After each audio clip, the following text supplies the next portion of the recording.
Assalamualaikum warahmatullahi wabarakatuh dan salam sejahtera. Saya Yusnita binti Halim daripada Politeknik Kuala Terengganu selaku pepentang bagi tajuk inovasi iaitu Sport House Smart Management System. Berikut merupakan ahli kumpulan bagi projek ini yang terdiri daripada Ruzana binti Ramli, Khairin Najwan bin Kamal dan Syahmi bin Muhammad Noor.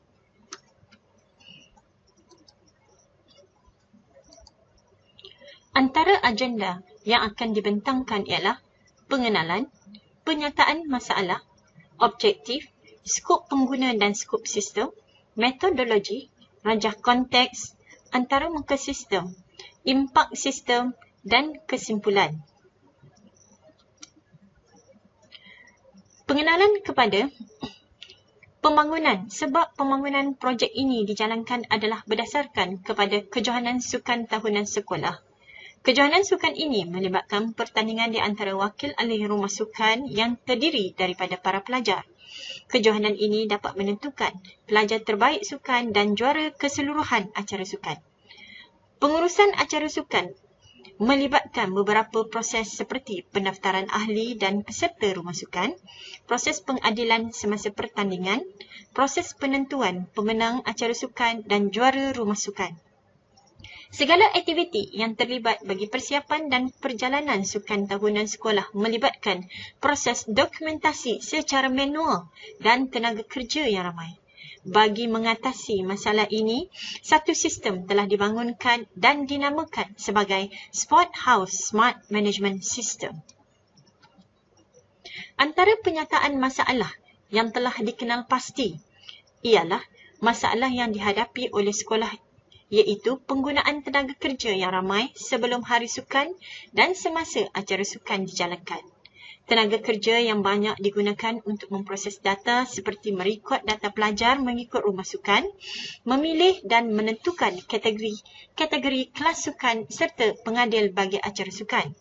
Semasa acara berlangsung, terdapat kesukaran dari sudut masa mengakses maklumat peserta dari setiap wakil rumah sukan. Pengiraan skor markah bagi setiap acara yang dipertandingkan dan pengiraan markah bagi penentuan juara keseluruhan rumah sukan direkod dan dikira secara manual. Penyimpanan rekod adalah tidak berpusat dan tidak sistematik kerana pengurusan rekod data menggunakan kertas dan dokumen Excel. Keadaan ini disokong lagi dengan pelaksanaan sukan merentas desa, sukan tara dan sukan tahunan dilaksanakan oleh individu dan tarikh sukan yang berbeza-beza. Terdapat 3 objektif utama bagi sistem ini, iaitu membangunkan sebuah sistem pengurusan rumah sukan secara online. Yang kedua, membantu pihak pengadil rumah sukan merekod dan menguruskan markah dengan sistematik dan tepat. Dan yang terakhir, menjana laporan keputusan acara pertandingan dan juara rumah sukan secara langsung. Terdapat 2 skop bagi sistem ini, iaitu skop pengguna yang terdiri daripada 4. Yang pertama, pentadbir sistem. Yang kedua, pengurus rumah sukan. Yang ketiga, pengadil. Dan yang keempat, ahli rumah sukan. Manakala skop yang kedua adalah skop sistem. Sistem ini dapat menyediakan borang pendaftaran rumah sukan, borang ahli rumah sukan, borang peserta acara sukan dan borang pengadil. Selain itu, sistem dapat mendaftar dan menyenaraikan kategori dan jenis acara sukan.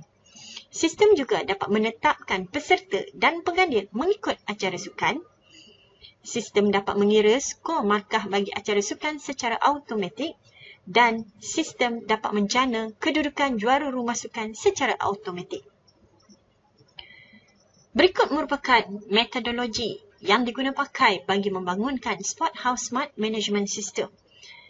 Metodologi yang diguna pakai dinamakan model incremental yang melibatkan beberapa fasa seperti fasa planning, fasa analisis dan design, fasa implement, fasa testing dan fasa evaluation.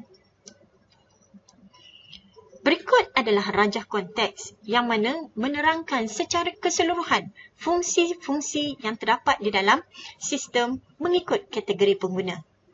fungsi sistem mengikut kategori pengguna seperti admin dapat membenarkan admin mendaftar pengguna sistem, rumah sukan, ahli dan peserta mengikut acara sukan. Yang kedua, admin dapat menetapkan pengadil mengikut acara sukan. Yang ketiga, admin dapat melihat rekod peserta bagi semua rumah sukan. Yang keempat, admin dapat melihat skor markah bagi semua acara dan skor markah bagi semua rumah. Pengguna yang kedua adalah guru rumah sukan, di mana guru rumah sukan dapat mendaftar ahli rumah sukan. Yang kedua, dapat menetapkan wakil peserta mengikut acara sukan. Dan yang ketiga, melihat skor markah rumah sukan berkenaan. Pengguna yang ketiga iaitu pengadil. Pengadil dapat memilih peserta yang telah didaftarkan mengikut acara. Kedua, pengadil dapat merekod bacaan pencapaian peserta bagi setiap acara. Yang ketiga, pengadil dapat menyemak markah peserta. Pengguna yang terakhir iaitu ahli rumah sukan dapat melihat pemenang acara sukan dan kedudukan semasa dan akhir rumah sukan. Ini adalah antarmuka yang terdapat di dalam sistem ini. Antaranya ialah login pengguna. Antarmuka yang kedua ialah halaman utama pentadbir sistem. Yang ketiga adalah halaman pendaftaran ahli. Yang keempat adalah halaman pengrekodan pengadil. Yang kelima adalah halaman paparan juara peserta mengikut acara sukan. Yang keenam, halaman paparan kedudukan juara rumah sukan. Antara impak yang telah dikenal pasti hasil daripada inovasi ini ialah dapat dilihat dari sudut kualiti, yang mana ia dapat meningkatkan kualiti pengurusan dan produktiviti kerja. Inovasi ini juga dapat memberi impak dari sudut persekitaran, iaitu melahirkan suasana persekitaran kerja yang sistematik. Impak yang seterusnya ialah dari sudut teknologi hijau, berlaku pengurangan penggunaan kertas, dan impak yang terakhir ialah dari sudut masa, di mana sistem ini dapat menjimatkan masa. Secara kesimpulannya, Sport House Smart Management System secara online ini dapat menjanjikan kepantasan dalam menguruskan rekod peserta dan markah serta penjanaan laporan keputusan juara rumah sukan dengan lebih sistematik dan berkesan. Sekian, terima kasih.